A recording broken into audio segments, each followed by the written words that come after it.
नमस्कार दोस्तों। आज मैं कहानी के अगले भाग अर्थात चतुर्थ खंड भाग 1 लेकर आप सभी के समक्ष आई हूँ और इसके उपरांत भाग 2 भी मैं आपको बताऊंगी। तो चतुर्थ खंड में एक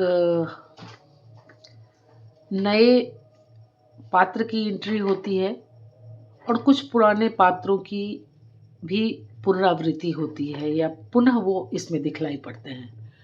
तो जो नया पात्र है वो एक छोटा सा बच्चा है जो कि बहुत ही अस्त व्यस्तता की स्थिति में होता है, म्यूनिसिपल स्कूल में पढ़ रहा है और उसकी माता जो है वो इस भाव से कि वो बड़ा होकर कुछ कमाने खाने लायक हो जाए, उसको विद्यालय भेजती है और वह कभी पढ़ने के लिए पिट जाता है तो कभी काम सीखने के लिए डांटा जाता है और इस तरह से उसकी दिनचर्या चल रही होती है। और वो थोड़ा सा चिड़चिड़े स्वभाव का है और कभी वो हंस लेता है, कभी पढ़ने पर खेलने लगता है, कभी उसका जो बस्ता है वो खुलने लगता है, पुस्तकें गिरने लगती हैं, टोपी असावधानी से टेढ़ी और कुर्ता का बटन खुला हुआ होता है। तो इस तरीके से उसका एक परिचय यहाँ पर जयशंकर प्रसाद महोदय ने दिया है। और एक दिन वो बच्चा स्कूल से लौटते हुए अपनी एक गाड़ी को सड़क पर दौड़ा रहा है जिसका एक पहिया टूटा हुआ है। इतने में सामने से एक पगली युवती दौड़ते हुए आती है और उस गाड़ी को उठा लेती है और बालक जो है वो अचानक से सहम जाता है और पगली की ओर देखने लगता है और रोने लगता है। तो इतने में वो जो पगली है उसके भाव को समझ जाती है और अपनी भूल को समझते हुए उसके साथ बच्चे जैसा व्यवहार करने लगती है और अचानक से बोलती है, हमको ना खिलाओगे? मैं भी रोने लगूंगी। बालक हंस देता है और फिर से वो बालक को गोद में लेके उसे झिझोड़ने लगती है। अब जैसे ही बालक को पगली गोद में लेती है फिर वो घबरा जाता है और अब वो रोने के लिए मुंह बना ही रहा होता है कि पगली ने उसे गोद से उतार दिया और बरबराने लगी, राम कृष्ण और बुद्ध सभी तो पृथ्वी पर लौटते थे। मैं खोजती थी आकाश में, ईसा की जननी से पूछती थी, इतना खोजने की क्या आवश्यकता? कहीं तो नहीं, वह देखो कितनी चिंगारी निकल रही है। सब एक एक प्राणी है, चमकना फिर लोप हो जाना, किसी के बुझने में रोना है और किसी के जल उठने में हंसी। और हा हा करके वो हंसने लगती है। बालक और डर जाता है और वो उसको शंका होने लगती है कि यह पगली तो नहीं है और वो आश्चर्य से इधर उधर देखने लगता है कि कोई तो आके मुझे बचाए। लेकिन उसमें इतनी ताकत न बचती है कि वो दौड़कर भाग जाए। इतने में सामने से उसे एक स्त्री और एक पुरुष आते हुए दिखाई पड़ते हैं और वो पुरुष आकर बोलते हैं कि अजी तुम कहीं पागल तो नहीं हो, क्यों इस बच्चे को तंग कर रही हो? तो इस पर पगली बोलती है, तंग कर रही हूँ, पूजा कर रही हूँ, पूजा राम कृष्ण बुद्ध ईसा की सरलता की पूजा कर रही हूँ। इन्हें रुला देने से इनकी एक कसरत हो जाती है, फिर हंसा दूंगी और तुम तो कभी भी जो जी खोलकर न हंस सकोगे और न रो सकोगे। अब बालों को थोड़ा सा साहस होता है और अपने सहायता के लिए किसी को प्रस्तुत पा करके वो बोलता है कि इसने मेरी गाड़ी छीन ली है। पगली उसको पुचकारती है और सामने का दृश्य दिखाती है और बोलती है कि ये चित्र लोगे? और पुरुष जब पगली को टोकते हैं तो पगली हंसने लगती है और बोलती है कि चालबाजियों से कहाँ अवसर, बातों का कहाँ अवकाश। ओह देखो उधर काले पत्थरों की एक पहाड़ी, उसके बाद एक लहराती हुई झील, फिर नारंगी रंग की एक जलती हुई पहाड़ी जैसी उसकी ज्वाला ठंडी नहीं होती, फिर एक सुनहला मैदान, वहां चलोगे? उधर देखने में सब विवाद बंद हो जाता है, बालक भी चुप हो जाता है और वो स्त्री और पुरुष भी निसर्ग स्मरणीय दृश्य देखने लगते हैं। पगली अभी तक संकेत के हाथ फैलाए अभी तक वैसे ही वहां पे खड़ी है।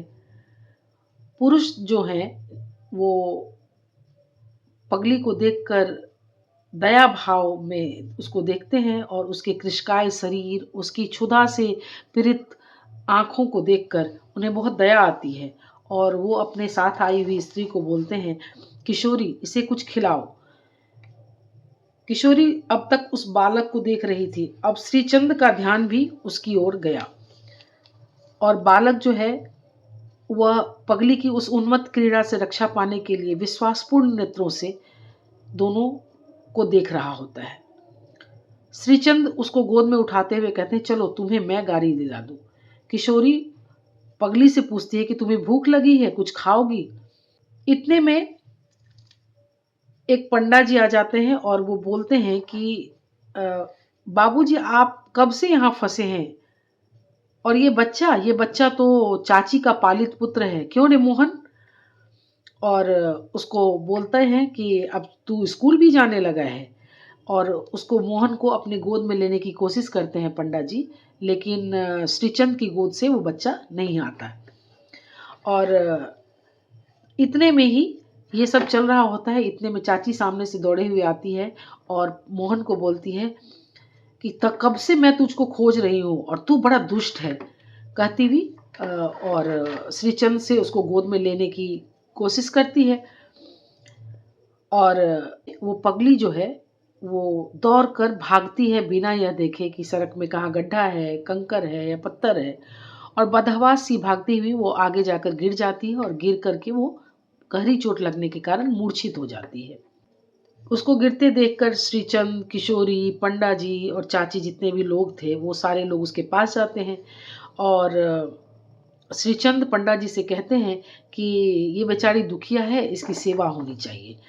पंडा जी जो हैं वो अपनी धन्य जजमान की प्रत्येक आज्ञा पूरी करने के लिए तत्पर रहते हैं और तो वो बोलते हैं कि हाँ हाँ चाची का घर यहाँ पास ही में है, तो इसको वहीं पर उठाकर ले जाया जाएगा। मोहन को चाची उतार देती है गोद से और पंडा जी की सहायता से पगली को अपने घर ले जाती है। मोहन फिर रोने लगता है और उसको रोता देखकर श्रीचंद उसको बोलते हैं कि अरे बाबा तुम तो बहुत रोते हो, चलो गाड़ी लेने चलो। तो चलूंगा बोलकर मोहन उनके साथ चल लेता है, क्योंकि मोहन को मन में ऐसा हो रहा है कि पगली से कितनी जल्दी दूर चला जाऊं और एक लोभ भी है कि मुझे गाड़ी भी दिला देंगे, तो वो श्रीचंद के साथ गाड़ी लेने के लिए चलना चाहता है। तो श्रीचंद उनसे पूछते हैं चाची से कि क्या मैं इसे गाड़ी दिलाने ले जाऊं? चाची बोलती है हाँ हाँ आपका ही लड़का है और इस तरह से श्रीचंद उस बताते हैं उसको चाची को कि मैं आपके पड़ोस में ही रहता हूँ, तो मैं फिर आपसे मिलने आता हूँ। ये सब होते हुए श्रीचंद और मोहन आपस एक दूसरे के नज़दीक आ जाते हैं। जो ये चाची है उसके यहाँ वो पगली जो है वो उसको स्वास्थ्य लाभ होने लगता है, वो वहाँ रहने लगती है और कई महीने बीत जाते हैं और श्रीचंद और किशोरी जो है अभी अयोध्या में ही वास कर रहे हैं। नागेश्वर नाथ मंदिर के पास डेरा है। सरयू की तीव्र धारा सामने से बह रही है और स्वर्ग द्वार के घाट पर स्नान करके श्रीचंद और किशोरी वहीं पर बैठे हुए हैं। पास में एक बैरागी रामायण की कथा कह रहे हैं। राम एक तापस्तीय तारी, नाम कोटि खल कुमति सुधारी। और इस प्रकार से अहिल्या की कथा बताई जा रही है। अंत में नाम निरूपण नाम जतन से, सो प्रकट जिमि मोल रतन से, ऐसा कहकर कथा का समापन होता है और तुलसी बढ़ती है, सब लोग जाने लगते हैं। श्रीचंद भी चलने के लिए उत्सुक हैं, परंतु किशोरी का हृदय कांप रहा था अपनी दशा पर और पुलकित हो रहा था भगवान की महिमा पर। और वहां बैठी वो अपने आप में कुछ सोच रही हैं। पगली भी अब स्वस्थ हो चली थी, दुर्बलता तो बनी हुई थी परंतु वो स्वस्थ हो चुकी थी और वह चाची के साथ वहीं श्रीचंद जहाँ बैठे थे उससे कुछ दूरी पर सरयू तट पर चाची के साथ वो भी बैठी हुई थी और हिंदू धर्म की ओर अपरिचित कुतूहल से वो देख रही थी। उसे अच्छा लग रहा था, मनोरंजक लग रहा था। इधर श्रीचंद का मोहन से हेलमेल भी बढ़ गया था और चाची जो है वो किशोरी और श्रीचंद के यहाँ खाना बनाने का काम कर रही थी। तो चाची आप लोग को याद होगा कि ये चाची कौन है। ये वही चाची है जो हरिद्वार में तारा के यहाँ गई थी और तारा और मंगल के विवाह में जो बाधा उत्पन्न करने का काम था वो चाची ने किया था। लेकिन जब तारा वहाँ से अपने बच्चे को छोड़कर अस्पताल में चली आई थी, तो चाची बाद में अस्पताल से अफ़सरों को कह कर के उस बच्चे को ले लेती हैं और पालती-पोसती हैं। वही बच्चा आज मोहन के रूप में दिखाई दे रहा है। तो चाची जो है वो अब थोड़ी-सी बदल चुकी हैं और वह मोहन को पालने में लगी हुई थी। अब चूँकि श्रीचंद के यहाँ वो बच्चा मोहन जो है वो रहने लगता है ज़्यादा समय और पगली की सेवा में चाची लगी हुई हैं, साथ में किशोरी के यहाँ खाना भी बना रही हैं।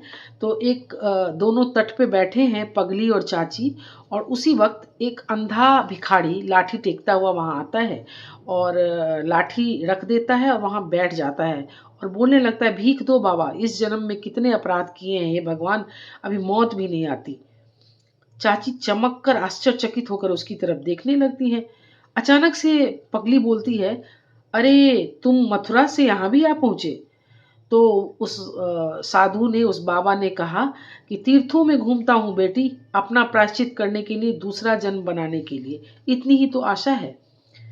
पगली उत्तेजित हो उठती है और उसको बोलती है कि गोविंदी चौपाइन की पाली हुई बेटी को तुम भूल गए? पंडित, मैं वही हूँ, तुम बतलाओ मेरी माँ को। अरे घृणित, नीच अंधे, मेरी माता से मुझे छुड़ाने वाले हत्यारे, तू कितना निष्ठुर है।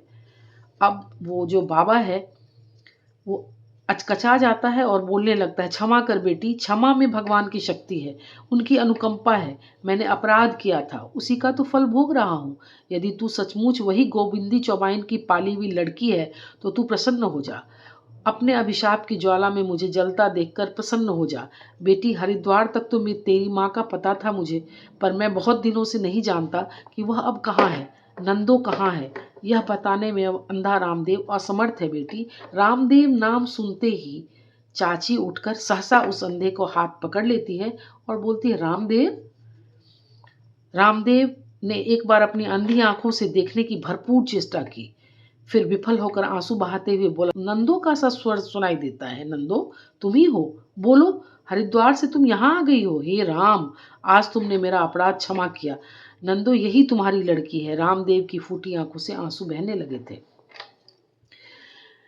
पगली और नंदो चाची दोनों एक दूसरे की तरफ देखते हैं और रक्त का आकर्षण तीव्र होता है। दोनों गले से मिलकर रोने लगती हैं और अकस्मात अचानक से अंधा उठता है और चिल्लाकर बोलने लगता है, पति तपावन की जय हो, भगवान मुझे शरण में लो।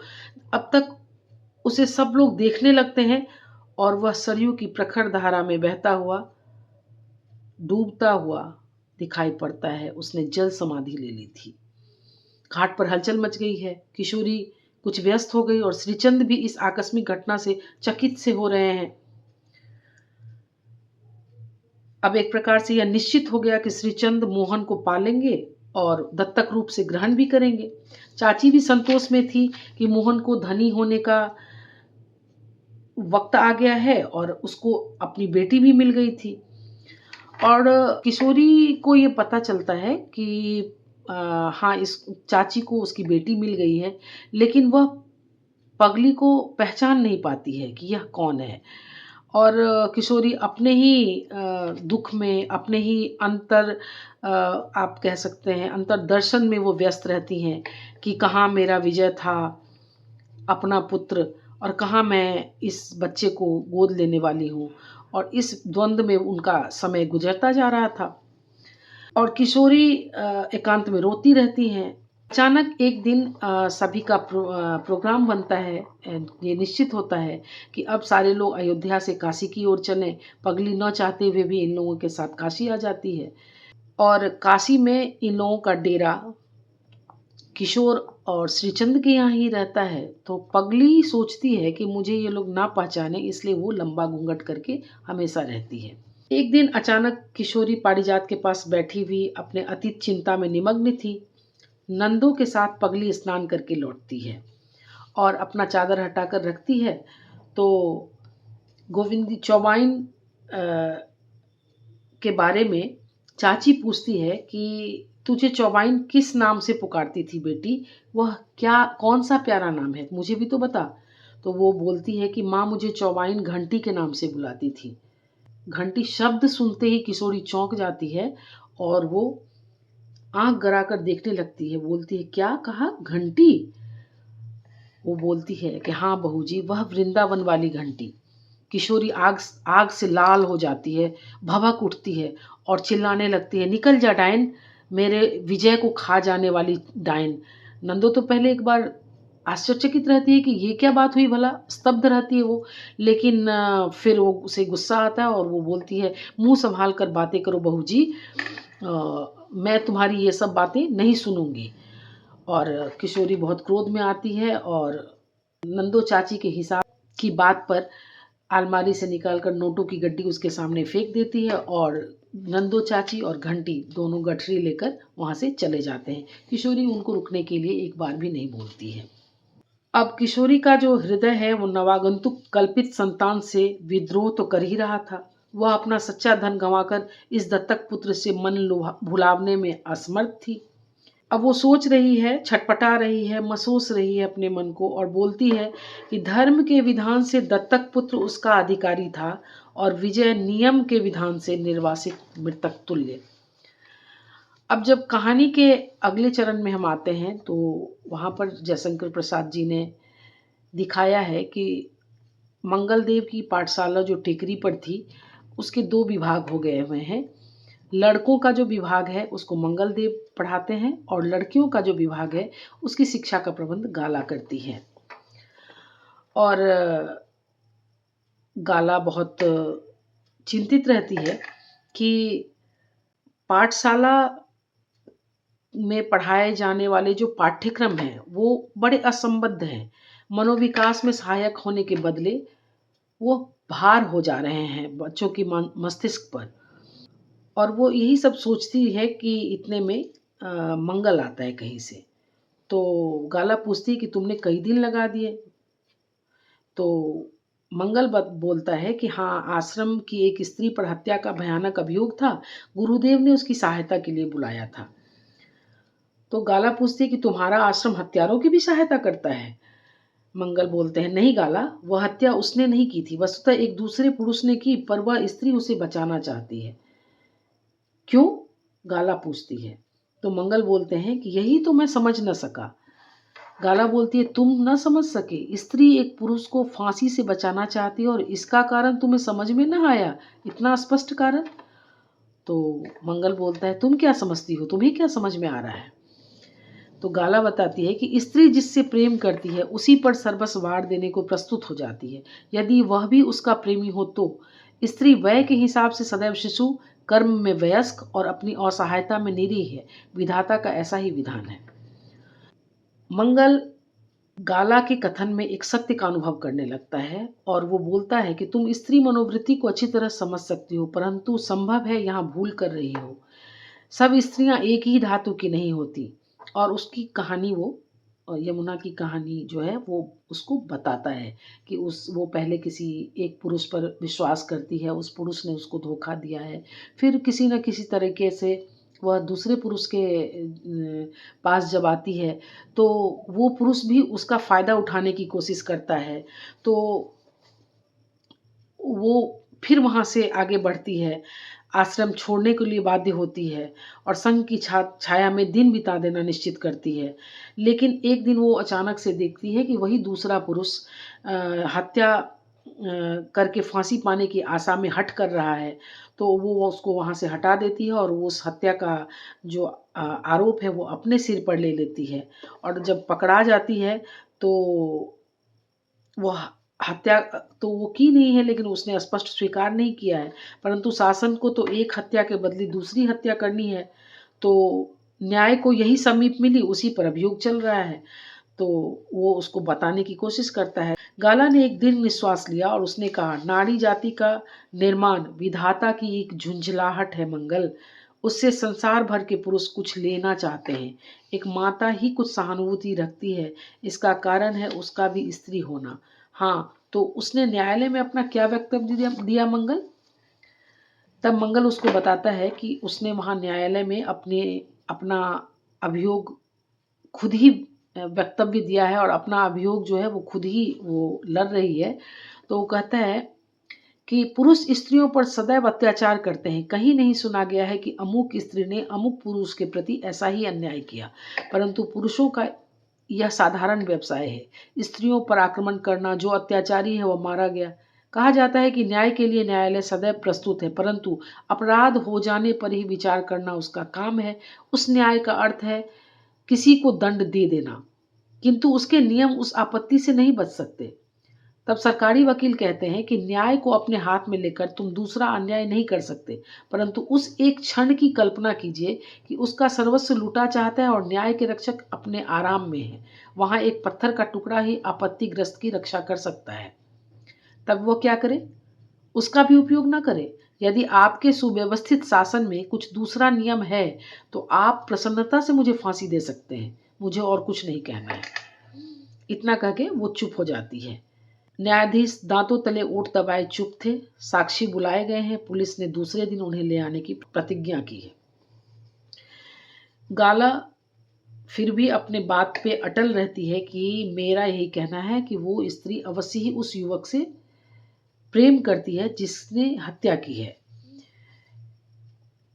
पर मंगल इस बात से इतर कुछ और कहता है कि गाला, मैं कहता हूँ वह उससे घृणा करती थी। ऐसा क्यों मैं नहीं कह सकूंगा, पर है बात कुछ ऐसी ही। सहसा रुककर मंगल चुपचाप सोचने लगता है और उसके मन में विचार चलने लगता है कि हाँ, मैं भी तो शायद यही सोचता हूँ कि यमुना विजय से प्रेम करती है, तभी तो मेरे मन में आंधियाँ चलती रहती हैं, और यही सब बातें वो सोचने लगता है। गाला चिंतित मंगल का मुंह देखती है और हंस पड़ती है और बोलती है, कहाँ घूम रहे हो मंगल? मंगल चौंक उठता है और उसने देखा जिसे खोजता था वही कब से उसे पुकार रहा है। वह तुरंत बोला, कहीं तो नहीं गाला? अब दोनों में और बातें चलती हैं कि तुम कैसे प्रेम का रहस्य समझती हो गाला, मंगल पूछता है। तो गाला बोलती है कि स्त्रियों का यह जन्मसिद्ध उत्तराधिकार है मंगल, उसे खोजना परखना नहीं होता, कहीं से ले आना नहीं होता। वह बिखरा रहता है असावधानी से, धन कुबेर की विभूति के समान। उसे संभाल कर केवल एक और व्यय करना पड़ता है। इतना ही तो? हंसकर गाला ने कहा। मंगल पूछते हैं, और पुरुषों को? गाला कहती है, हिसाब लगाना पड़ता है, उसे सीखना पड़ता है। संसार में जैसे उसकी महत्वाकांक्षा की और भी बहुत सी विभूतियां हैं, वैसे ही यह भी एक है। पद्मिनी के समान जल मरना स्त्रियां ही जानती है, और पुरुष केवल उसी जली हुई राख को उठाकर अलाउद्दीन के सदृश बिखेर देना ही तो जानते हैं। कहते कहते गाला तन गई थी। मंगल ने देखा वह ऊर्जस्वित सौंदर्य। फिर बात बदलने के लिए गाला पाठ्यक्रम संबंधी अपने उपालंब सुनाने लगती है। पाठशाला के शिक्षाक्रम का मनोरंजक विवाद छिड़ जाता है और मंगल जो है उसके तर्क जाल में जानबूझकर अपने को फंसा देता है और बालकों के चारित्र, स्वास्थ्य और साधारण ज्ञान को विशेष सहायता देने का उपकरण जुटाया जाएगा, ऐसा निश्चित किया जाता है। गाला ने संतोष की सांस लेकर देखा, आकाश सुंदर शिशु बैठा बादलों की क्रीड़ा शैली पर हंस रहा था और रजनी शीतल हो चली थी। रोए अनुभूति में सगबगाने लगे थे। दक्षिण पवन जीवन का संदेह लेकर टेकरी पर विश्राम करने लगा था। मंगल की पलकें भारी थी और गाला झीम रही थी। कुछ ही देर में दोनों अपने अपने स्थान पर बिना किसी शैया के आडंबर के सो गए थे। कहानी का चतुर्थ खंड, 2 भाग आज मैंने आप लोगों को सुनाया। अगले भाग को लेकर के पुनः आप लोगों के समक्ष प्रस्तुत होती हूँ। तब तक के लिए बहुत बहुत धन्यवाद, बहुत बहुत शुभकामनाएं।